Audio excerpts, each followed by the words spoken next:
Hoy en Radio Sefarat hablamos con el poeta y hebraísta Manuel Forcano, que recientemente ha traducido al catalán Los antievangelios judíos, publicado por Adesiara Editorial. Buenas tardes, Manuel, es un placer tenerte una vez más con nosotros. Hola, buenas tardes. Manuel, estos textos son polémicos y satíricos, pero bueno, cabe decir que también a la vez son divertidos, ¿no? Creo que ha sido una sorpresa para todos. Fechan del siglo XV.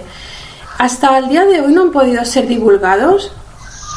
A ver, son textos que son polémicos porque están escritos en un contexto de represión, en un contexto de persecución y, como todos sabemos, los judíos en la Edad Media sufrieron muchas discriminaciones, muchas humillaciones y una presión enorme para que se convirtieran al cristianismo.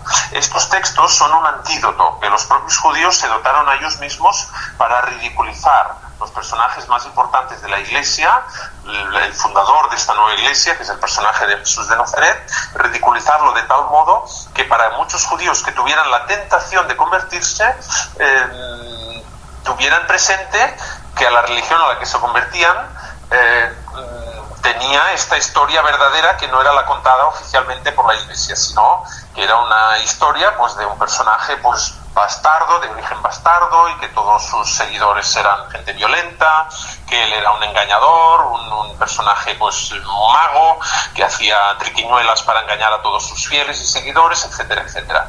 Es decir, son textos satíricos, son textos duros, son textos insultantes muchas veces, que a nosotros, a estas alturas, pues nos hacen sonreír porque vemos cómo verdaderamente siguen el ejemplo o el esquema de la explicación de la falsa o atribuible vida de Jesús en los evangelios, puesta en blanco y negro, es decir, en oposición, en negativo, y por eso se les llama y se les ha llamado antievangelios. Son textos que son medievales, no datan específicamente del siglo XV, sino que posiblemente ya tenemos noticias de ellos en siglos precedentes. En el siglo XIII es la primera noticia que tenemos en la península ibérica de la presencia de unos de estos antievangelios aquí en Cataluña, y por lo tanto son textos que sabemos que son medievales, pero que se remontan mucho antes. Hay textos de origen bizantino que las fuentes clásicas de los padres de la Iglesia y algunos textos canónicos ya hablan de ellos en siglos pues muy anteriores, en el siglo VI, en el siglo IV. Es decir, son textos de origen, diríamos, desconocido, de origen judío evidentemente, pero que con el tiempo van tomando pues una serie de forma y en la Edad Media se ponen por escrito y causan también el estupor de los inquisidores y de las órdenes mendicantes que los encontraban a veces en rastreos en casas de los judíos, ¿no? Y por lo tanto son textos que tenemos noticia de ellos de una forma evidente en la Edad Media, pero que provienen de épocas anteriores. Pero que hasta el día de hoy casi no se ha podido hablar de una forma tan amplia como lo habéis hecho vosotros. Porque estos textos son muy fuertes en el fondo. Es poner el Evangelio en negativo y por lo tanto muchos judíos han intentado no hacer o no dar publicidad a estos textos porque en cierta manera podían justificar, si es que se puede justificar de alguna forma, las acciones de la Inquisición en contra de los judíos. Y los cristianos tampoco han querido darles publicidad precisamente por el carácter blasfematorio, por el carácter satírico extremo, por el carácter insultante y de cómo se retratan los personajes importantes de los evangelios y del propio Jesús de Nazaret. Así que entre unos y otros estos textos han pasado muy desapercibidos a la crítica, a la academia. No se ha hablado de ellos, no se ha traducido demasiado, no se les ha puesto el foco encima precisamente para evitar polémicas. La traducción que yo he hecho y la publicación que Adesiara tuvo a bien publicar no se ha hecho con ningún ánimo de ofender a nadie, evidentemente, sino de dar a conocer unos textos que, repito, nos hacen sonreír a los que conocemos los evangelios por ver hasta qué punto la historia evangélica se cuenta de otro desde otra forma, desde otro punto de vista, que es absolutamente contrario, y donde San Pedro pues es un rabino que engaña a los cristianos, y donde Judas y Jesús de Nazaret tienen escenas que llamaríamos ahora de cómico manga, y que aparecen ahí, que verdaderamente nos dan risa, y es divertido. Lo que pasa que es divertido en el contexto en que los judíos escriben esto precisamente para evitar que alguien tuviera la tentación de convertirse en una religión tan loca como la que se describe en los antievangelios. Lo que en rueda de prensa se destaca, has destacado en la rueda de prensa, es su importancia literaria. Creo que incluso otros textos posteriores, que ahora hoy en día son literatura universal, como el Quijote, podrían haber bebido de estas fuentes satíricas, de estas... Bueno, no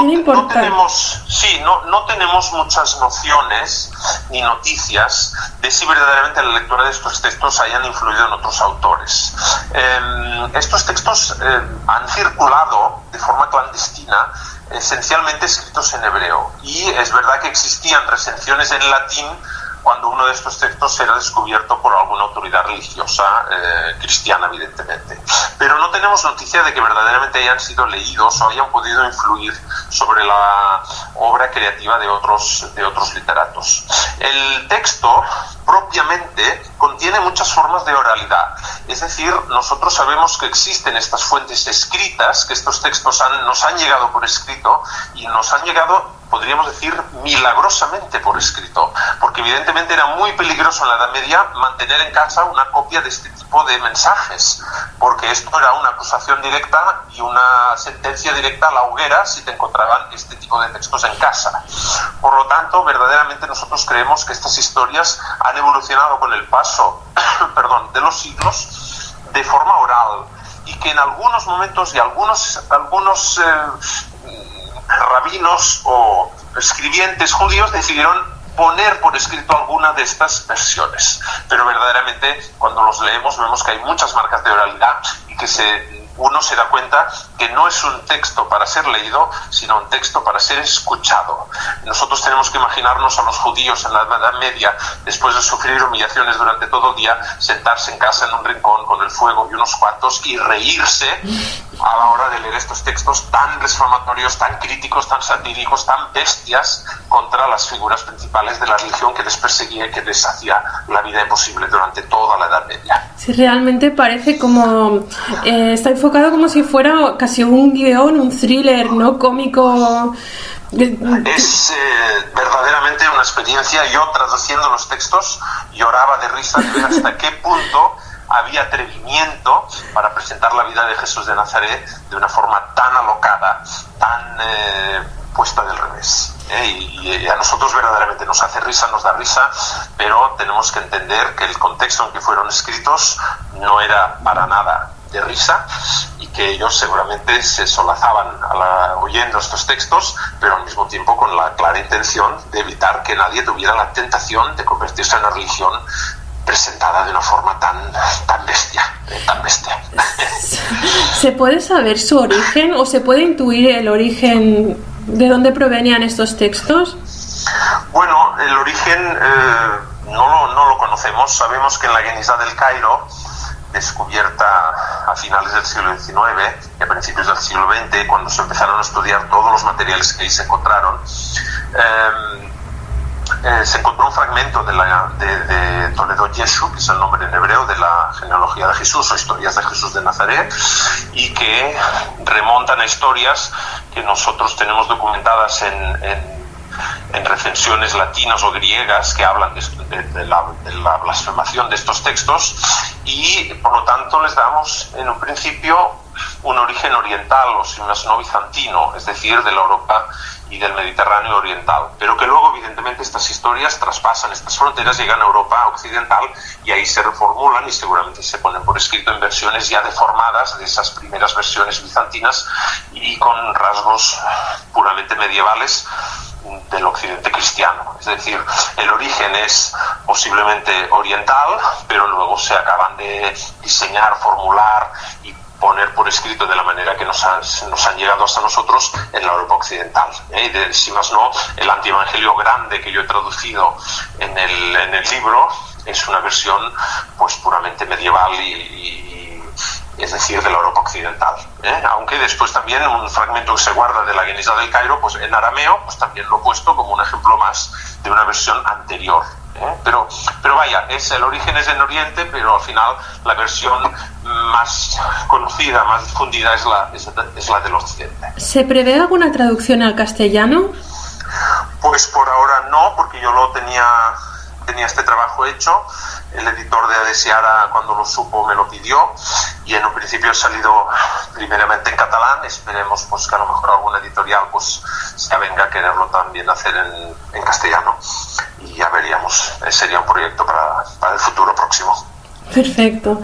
Pues Manel, cabe darnos las gracias, que sé que nos has atendido, nos has podido atender ahora mismo y bueno, te damos las gracias y te agradecemos que nos hayas explicado los antievangelios judíos. Muy bien, a vosotros, un placer siempre colaborar con Radio Sefarat. Un abrazo. Un abrazo, Manel. Gracias. Gracias.